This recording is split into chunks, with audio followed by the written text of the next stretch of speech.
Hi guys! So for today's vlog, finally, gumaan na rin yung pakiramdam ko dahil nakainom ako ng gamot ng maayos at nakatulog. So ayan, nag-decide akong mag-fried rice. So ayan ang ating garlic fried rice. And meron din tayong hot dogs and egg. So ayan, tinawag ko na sila para makapag-breakfast. Pero sabi ko mauna na ako dahil nga iinom pa ulit ako ng gamot para mas lalong maging okay yung pakiramdam ko. So ayan. So kain na tayo guys. So ayan, talagang hindi ako magsasawang kumain ng fried rice, ng eggs, tsaka ng hotdog. Usually nga may tuyo pa dapat yan. Pero sabi ko yun na lang muna. Dahil yung fried rice may halo ding spam yan. So, comment down below kung ano yung paborito nyong breakfast everyday. So ayan, tara! And then, ayan, natapos na rin kaming kumain ng breakfast. At sabi ni G-Style, maglalaba kami sa Coin Laundry. So, ayan, dala-dala na namin yung basket namin. At si Sky, tingnan nyo, oh. So, gusto niya kasing umupo sa harap. Pero bago kami pumunta sa Coin Laundry, titingnan lang namin yung sa kabila dahil doon mag-work si G-Style sa Monday.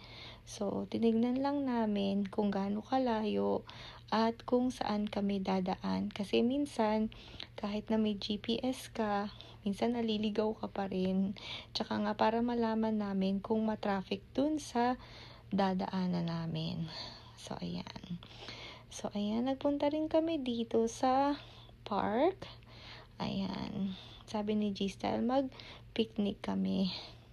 Ayan. So, may mga binili na rin kaming mga food or mga snacks. So, ayan, nakahanap kami ng pwesto. So, ayan. So, ayan, binilan din pala nila ako ng melon shake. So, ayan, kasi nga, etong melon shake ay tuwing summertime lang. So, seasonal drink siya, guys. So, kaya pag merong melon shake or summertime, talagang bumibili ako at umiinom kasi nga, summertime lang meron nito. Dahil pag once na natapos ang summer, nagpapalit na sila ng drink sa vending machine. Ayan. Nag-favor ako kay Kuya Jiro dahil hindi ko ma-open. At ayan, meron din Starbucks si G-Style na binili. At yung nasa bag, I think yung mga chips yan na binili nila. So, ayan. Napakasarap niyang melon shake, guys. Talagang napaka-refreshing. So, ayan. So, chill-chill lang kami dito. Dahil nga din, ayan, may nakita ata akong bugs. Kinagat ako. Ayan, tingnan nyo. Parang natakot naman ako kasi nga kinagat ako. Ayan. At sana maging okay ako. Ayan. So, dito sa lugar na to, medyo mahina yung signal. As in talagang walang reception. Dahil siguro nga, dahil ang purpose nila ay talagang makapag-relax ka dito, makapag-chill, ay makapag-muni-muni. Ayan. So, ayan si La Giselle at si Kuya Jiro. Tuwan-tuwa ang Sky dahil nga puro grass. So, ayan na sila.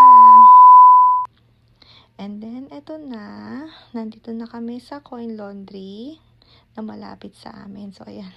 Medyo nahirapan ako ipasok yung 1,000 yen. Dahil nga, kailangan coins lang dapat. So, may exchange machine sila dito. Pero, ayan nga. Parang ayaw pumasok. Pero, ayan, finally, ayan. Kami ni Kuya Jiro. So, ayan yung mga blanket. Dahil nga, dito kami naglalaba ng aming mga blanket. Dahil nga, kung napanood niyo yung vlog ko, nabanggit ko nga na meron kaming washer and dryer sa bahay. Pero, dahil nga, nakakapaglaba naman, yun nga lang, matagal matuyo. So, ayan si Kuya Jiro. Ayan, bali 3 ganito yung ginamit namin dahil nga hindi kasya. Ayan, so take 30 minutes lang namin lalaban yan. At ililipat namin sa dryer later. So, ayan, tinulungan ko na si Kuya Jirong maglagay. Dahil nga 3 machine yung kailangan namin. So, ayan. So, and then, after 30 minutes, ayan, ilalagay na namin sa dryer. So, babalikan na lang namin after 30 minutes. Ayan. Dahil nga yung mga blanket namin talagang sobrang malalaki. Ayan. Dahil nga dun sa dryer namin, siguro mga 5 hours mong papatuyuin. Tapos, hindi pa siya natutuyo ng husto. So, ayan. So, tapos na naming isalang yung dalawa. And then, yung susunod naman.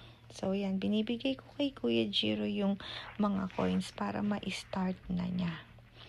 So, ayan. Sabi niya meron pa daw. Ayan. So, antayin lang namin matapos yung pangatlong machine kasi merong gumagamit. So, ayan yung itsura. Ayan. Ganyan. So, ayan, nag-start na. So, 30 minutes. And then, antayin lang namin yung pangatlong machine.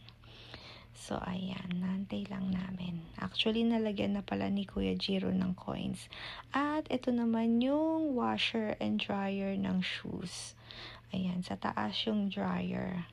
So, parang 200 yen lang. And then, pwede mo nang i-wash yung mga shoes mo. So, dito talaga kahit madumihan yung shoes mo, no worry. Kasi nga, meron silang ganito na pwede mong i-wash yung mga shoes mo. Yung madudumi mong shoes at i-dryer. So, ayan. So, habang nakasalang yung mga labada namin, so ayan, pumunta kami dito sa park na malapit din sa bahay namin, na lagi din namin pinupuntahan. For sure, kung lagi kayong nanonood ng video namin, alam nyo tong lugar na to. Dahil gustong gusto talaga din dito ni Sky, dahil dito nag-hangout talaga yung mga pets. Ayan. At, ayan, bumili din ako ng ice cream sa 7-Eleven. Hindi ko na video guys na nagpunta kami ng 7-Eleven kasi nga nagmamadali na rin kami. Ayan, para makapunta kami dito at mailakad at maipasyal namin si Sky. So, ayan, napakatahimik. So, kami lang pala yung nandito.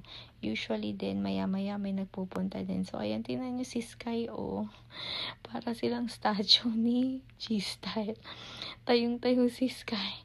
Siguro naghahanap siya ng mga friends dahil bakit walang friends. So, nagtataka siya bakit walang mga ibang pets na nandun. So, ayan.